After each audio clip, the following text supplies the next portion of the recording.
Hi friends, welcome back to my channel. இன்னைக்கு நம்ம பாலக்கீரையும் பஜ்ஜி மாவும் வச்சு இன்ஸ்டன்ட் போண்டா ரெசிபி எப்படி செய்யறதுன்னு பார்க்க போகிறோங்க.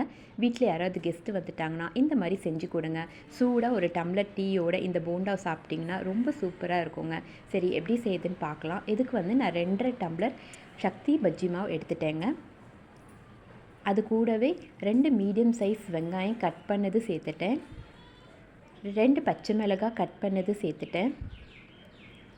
ஒரு கைப்பிடி கொத்தமல்லி கட் பண்ணி சேர்த்தாச்சு. ஒரு கைப்பிடி பாலக்கீரை பொடியாக கட் பண்ணி சேர்த்தாச்சுங்க. 1/4 டீஸ்பூன் பேக்கிங் சோடா சேர்த்தாச்சு. இப்போ வந்து இது எல்லாத்தையும் நல்லா கலந்து விட்டுடுங்க. இது கூட கொஞ்சம் கொஞ்சமாக தண்ணியை ஊற்றி கலந்து விட்டுருங்க.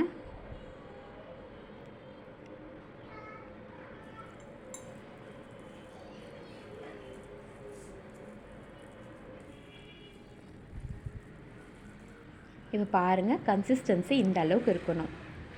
இப்போ ஸ்பூனில் நீங்கள் எடுத்து போட்டிங்கன்னா இந்த மாதிரி விழுது பார்த்திங்களா, இதுதாங்க பர்ஃபெக்ட் கன்சிஸ்டன்சி.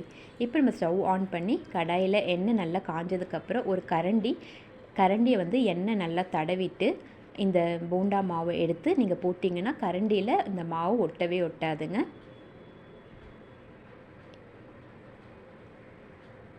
இப்போ நம்ம போண்டா மாவு எல்லாம் எண்ணெயில் போட்டாச்சு. இப்போ இதை வந்து நல்லா வேக விடலாம். மீடியம் ஃப்ளேமில் தான் நான் செஞ்சிட்ருக்கேன். இப்போ இந்த போண்டாவை திருப்பி போட்டுடலாம். இப்போ இது 2 பக்கமும் நல்லா வேக விட்டு எடுத்திங்கன்னா நம்மளுடைய பாலக்கீரை போண்டா ரெடிங்க. இது கண்டிப்பாக ட்ரை பண்ணி பாருங்கள், ரொம்ப நல்லாயிருக்கும்.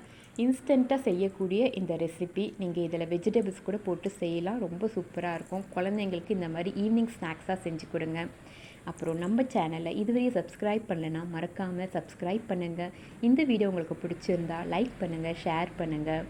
தேங்க்ஸ் ஃபார் வாட்சிங். Have a nice day.